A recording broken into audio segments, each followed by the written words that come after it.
In this video, we'll take a look at all the individuals who were executed in the United States during the month of July. On this occasion, only 2 executions took place, both in the state of Florida. We'll explore the crimes they were convicted for, their last meals, and the final words they spoke before death. Michael Bernard Bell, State, Florida. Michael Bernard Bell was born in November 1970. At the age of 23, in December 1993, he committed a brutal crime driven by revenge.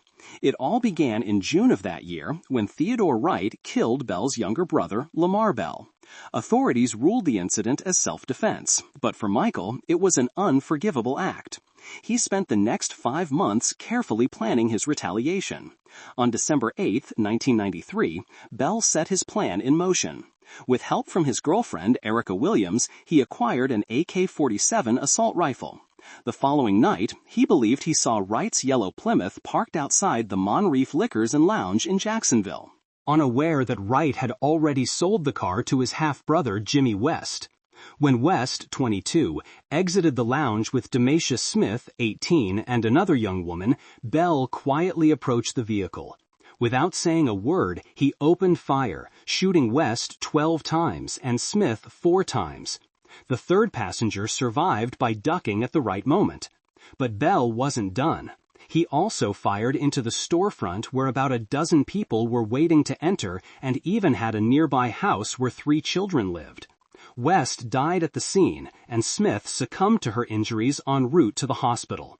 Bell fled but was arrested in September 1994. During his trial in March the following year, he claimed self-defense, saying he believed West was reaching for a weapon. However, the defense presented no evidence or witnesses to support his claim. The jury didn't believe him. He was found guilty of 2 counts of first-degree murder and sentenced to death. Later, Bell pleaded guilty to 3 additional murders. On September 25, 1989, he killed Elsa Cart and her 2-year-old son Travis during a car ride. He also confessed to killing his mother's boyfriend, Michael Johnson, on August 18, 1993, after an argument on the front porch of their home. For these additional murders, Bell received 3 concurrent 25-year sentences. On July 15, 2025, at the age of 54, Michael Bernard Bell was executed by lethal injection at Florida State Prison near Stark. The execution was carried out at 6:25 p.m. That morning, Bell woke up at 6:30 a.m. For his final meal, he chose an omelet with bacon, homemade hash browns, and orange juice. Strapped to the gurney with his arms extended, the execution team leader asked if he had any final words. Bell simply replied, "Thank you for not letting me spend the rest of my life in prison." The execution proceeded without incident. Bell remained alert, looking around the chamber as the lethal drugs entered his left arm. Within 2 minutes, he closed his eyes and stopped moving. Edward James Zakovsky II, State, Florida. Edward Zakovsky was a technical sergeant in the U.S. Air Force, originally from Kalamazoo, Michigan. In 1986, while stationed in Montana, he met Sylvia, a South Korean woman he married after she became pregnant. The couple had 2 children, Edward and Anna. Between 1989 and 1992, Zakovsky was stationed in South Korea and later transferred to Eglin Air Force Base in Florida. The family settled in Mary Esther, Okaloosa County. Sylvia faced discrimination while living in South Korea due to her marriage to an American and having biracial children. Their relationship further deteriorated after moving to the United States. The marriage had been strained for some time, and Zakovsky had told a neighbor on 2 occasions that he would rather kill his family than go through a divorce. The tragedy occurred on June 9, 1994. That morning, Edward III called his father at work to tell him that Sylvia wanted a divorce. During his lunch break, Zakovsky went to a military store, bought a machete, and returned to finish his shift.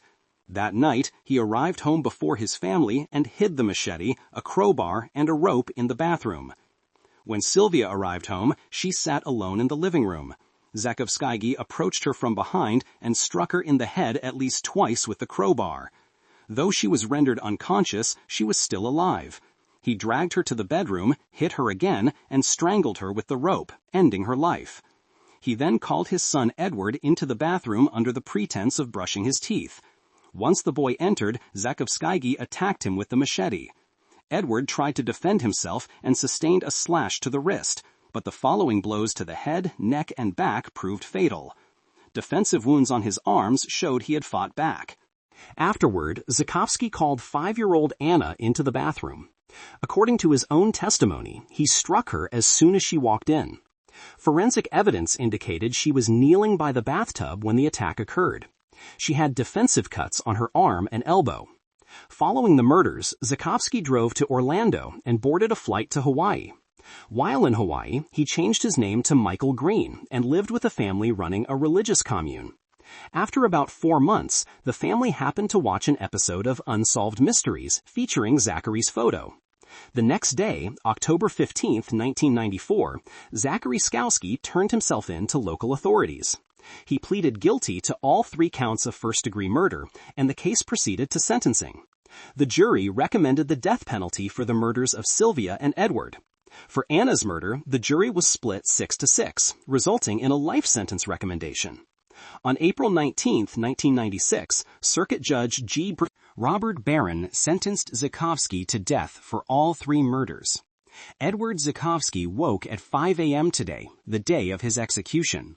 For his last meal, he had fried pork chops, fried onions, potatoes, bacon, toast, root beer, ice cream, pie, and coffee.